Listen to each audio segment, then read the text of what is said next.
Soto tips it this time. Here's Bayline with the setup. This is going to be a tough one. Got to get it over. They do. FMU does. Southeastern over the middle. Tipped. Saved. Another block there by Southeastern. Again, Adriana Soto.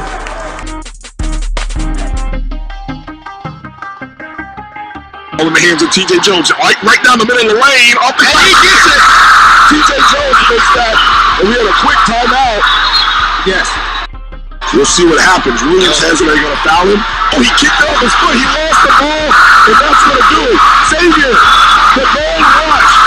The Gold Rush, our champion of the GCAC. Final score, Xavier 78. Tougaloo 75. An unbelievable finish to this ball game. The first GCAC tournament championship since 1996. We'll give you first up to just talk about what took place in that meeting before we get into some additional questions in regards to the decisions deciding to postpone the SWAC fall season. And our new number one is Howard University with a record of 5-2. Thoughts, Drew, or any thoughts on the, or any comments, I guess, on the numbers as you saw them in our formula? I was on the roll.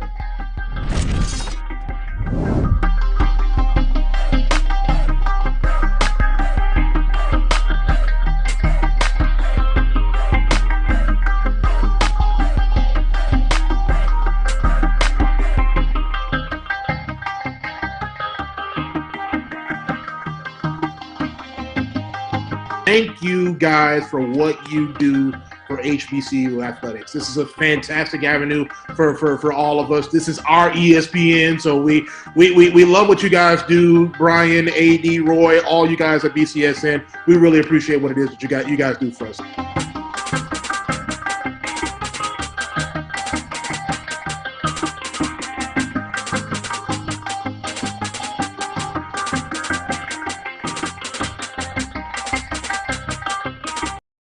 It's understandable the mistrust that many black people have because of what happened in Tuskegee.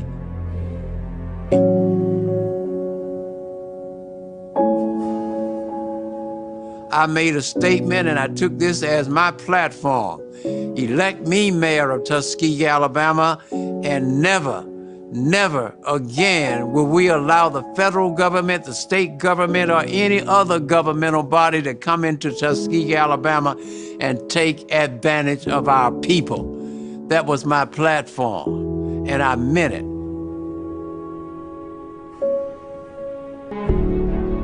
But there is no reason in 2021 for any American to say that I'm not going to take the vaccine because of what happened in Tuskegee. In this day and time, black scientists, black doctors are involved in the development of the vaccine. They are involved in helping to shape the public policy, which makes it possible for this vaccination program to be administered to the American people.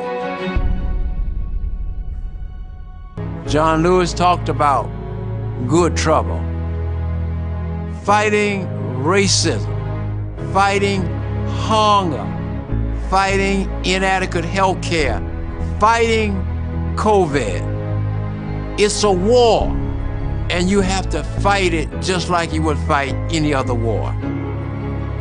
I'm willing to go to jail. I'm willing to die for it. I'm willing to struggle for it because it is right. The struggle goes on.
Welcome back to this week's edition of the Coles Brown Show. Watched and heard exclusively right here on the Black College Sports Network.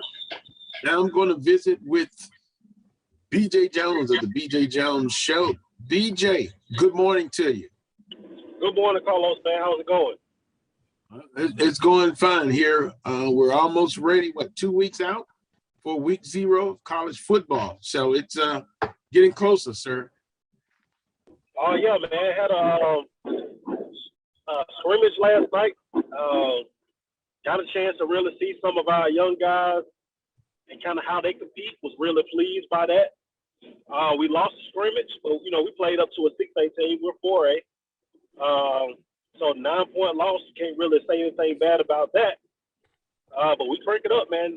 Starting this week, man. This Saturday, 5 o'clock, man. We start the high school season here in Georgia. Oh, you win 1 week at a time, and you look for improvement every week. And that's all you can ask for, and just get better each week. Yeah, absolutely, man. That's all you can do, especially, man, these first couple of weeks when you really fidgeting around and really honestly seeing what you have. One thing about the scrimmages at the college level, you think you know what you have, but you really don't know what you have until you run into helmets and jerseys of a different color. So I'm interested in seeing that 2 weeks when Alcorn State and North Carolina Central hooks up. Yeah, it's going to be interesting. Well, BJ, let's get into it. The meat, the crux of the matter here on today's Carlos Brown Show.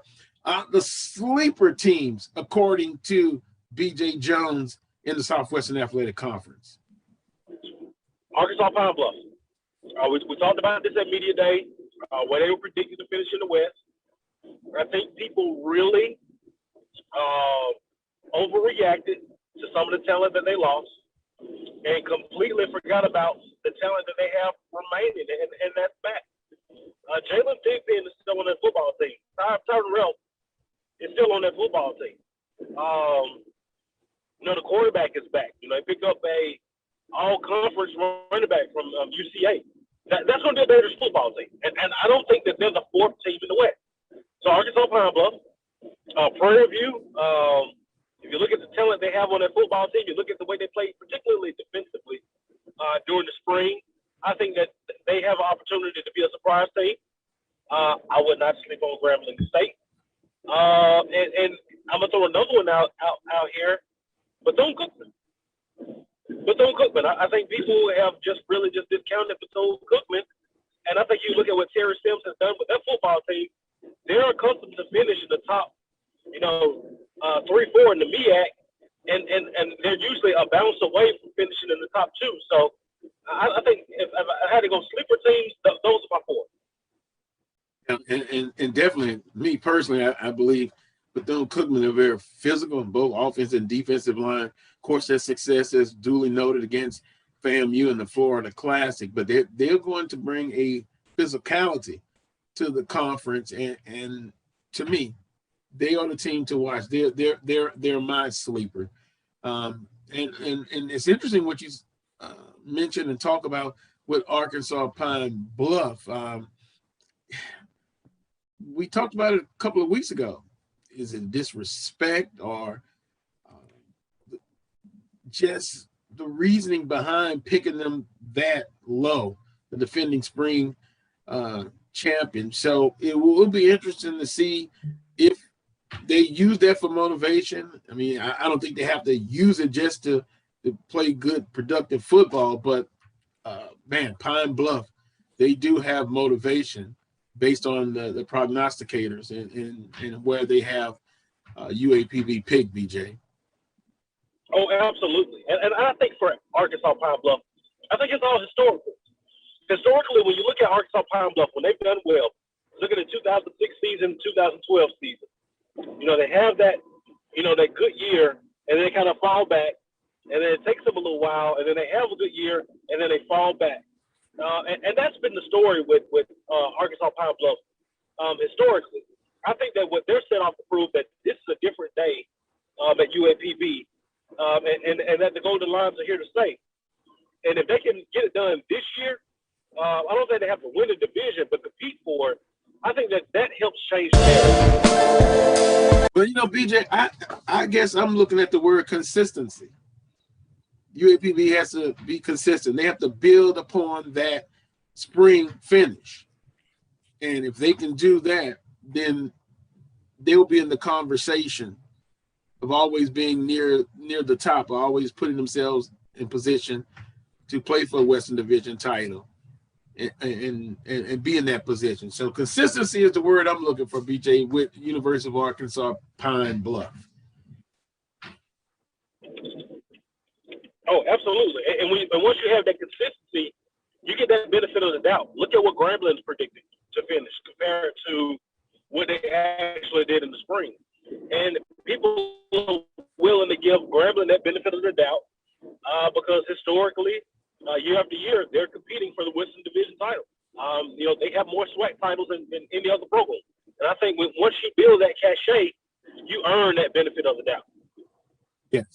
I visit with BJ Jones of the BJ Jones Show here on the Black College Sports Network. Key games in the Southwestern Athletic Conference. Well, I think the first key game is week 1 down in Miami, the Orange Blossom Classic. We've talked about it. Florida A&M and Jackson State. You talk about 2 football teams, same division. You start staying up. With division play, I think that's going to be a key ball game. I think Alcorn State traveling to Arkansas Pine Bluff in September.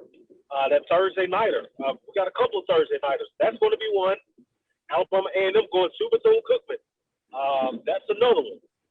So a few of these we're going to get early, but then we got a boatload of them in October. And I think October will really shake the conference race because during the month of October, you're going to get the following. FAMU is going to have to visit Huntsville. Jackson State's going to have to visit Huntsville. Southern's going to have to visit Arkansas Pine Bluff. And then Alcorn is going to have to visit Southern. Throw in a little Prairie View visiting Southern as well. I think when you get done with September and October, we will have a true indicator on who's going to represent the divisions when it comes down to the Southwestern Athletic Championship game. In other words, BJ will have a clearer picture of the Southwestern Athletic Conference. Yeah. It's going to be clear, and that thing might start to shake out a little bit. We might get some indicators in September because we got a couple of those games that it's going to be key. You got to think that the loser of the Orange Blossom Classic is, in so many ways, that they're down 2 games before we even get started. Opening game, a classic game, and the conference opener, trifecta for FAMU and Jackson State. I'm visiting with BJ Jones of the BJ Jones Show, which you will be able to follow here on the Black College Sports Network. Coaches on the hot seat, BJ. This should be interesting. I want to get your perspective on coaches on the hot seat in the Southwestern Athletic Conference. All right, so if I had to talk some hot seat coaches, I think probably number 1 on that hot seat will probably be Donald Hill Ely of Alabama State University. I think that what he's done, the talent's there, is young talent, but they haven't been able to get over the hump. And when you start looking at the opposite side of the state and what Alabama A&M is doing, that only puts more pressure on you. And you look at where Alabama A&M has come from, that only puts more pressure on Alabama State.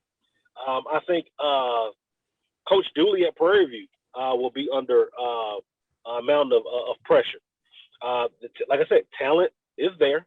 The talent has been there. I can make an argument that Prairie View's had the most talented football team in the conference for the last 2 seasons. I can make a legitimate argument on that. But that has not translated to wins and losses. Has not translated into a division title. Has not translated into a really good October or November for Prairie View. So I think that, he's will also be on that hot seat. And Grambling State University, Roger Fobbs. You know, we can throw the spring out there, but if you look at the since Coach Dooley has left that program, they haven't been in a championship game. They haven't defeated Southern. They haven't defeated Prairie View. They haven't won the games that matter. And you can only get away with that for so long in Grambling, Louisiana, before some people really start calling for some changes to be made. So I think that those are on my top three. I think right outside of that, I think that the heat is starting to turn up on Clarence McKinney at Texas Southern, and I think that you'll get a little heat, not really heat, but I think at Southern with the interim coach, and we talk about Coach Rollins, I think not so much as hot seat, but I think that there's a realistic win-loss record that the higher-ups are looking for before they say, hey, we can just turn this thing over to you permanently. And the reason I say that, Southern has a championship-rated made team. I don't think that you can do any worse than second in the division and hold on to that job permanently. So I think, you know, a hot seat with a disclosure, we'll say, for Jason Rollins. Interesting. Because last week at the end of the show, I was talking to Charles Edmond. You know, maybe the emotional part in me, and I like what I've seen so far. I've been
and stay blessed, and we'll talk again next week. All right, looking forward to it, Carlos. All right. That was BJ Jones of the BJ Jones Show right here on the Coles Brown Show. We'll take a time out. You're watching the Coles Brown Show on the Black College Sports Network.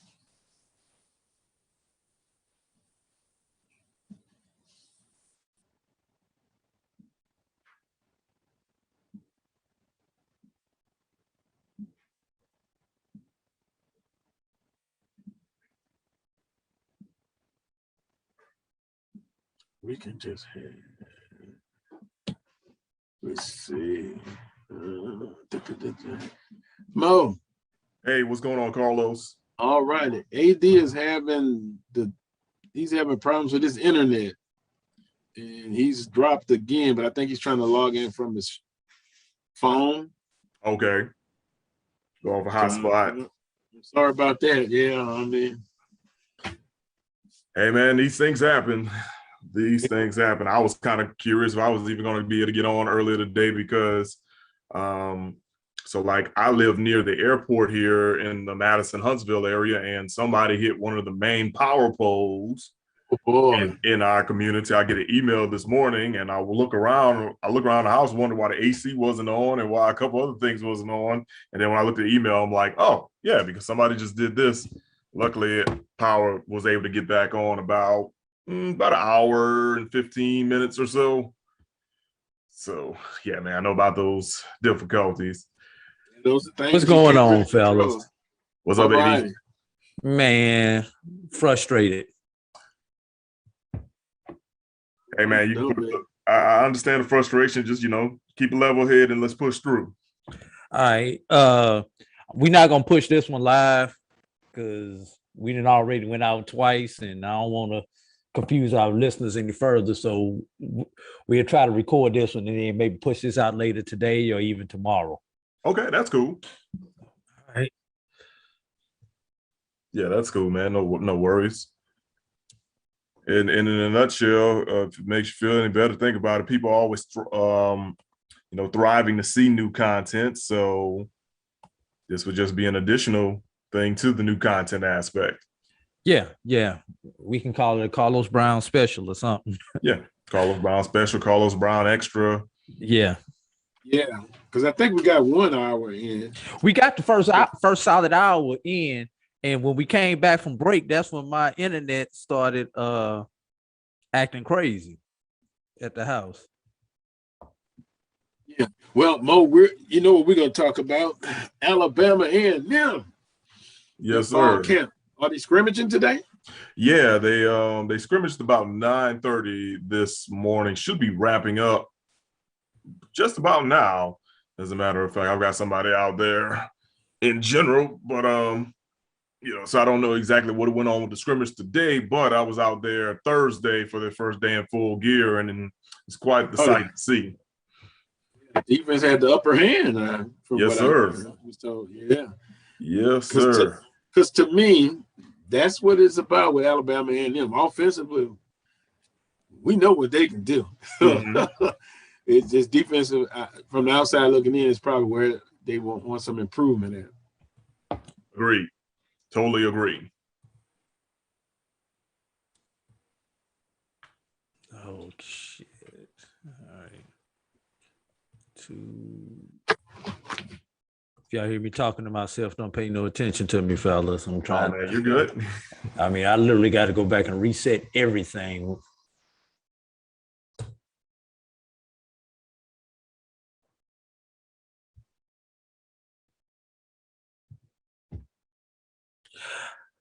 All right, Carlos, how do you want to play this? We're just gonna like I say, we're gonna just do this as a separate segment, as an extra. Yeah, and then after that we can wrap it up because I got 11:57. Right, it's going on noon. Y'all, you want to do it like we normally had planned? Y'all two come in first, and then quick break, and then I come in for the back half, or how we want to do that, or you just want both of us on?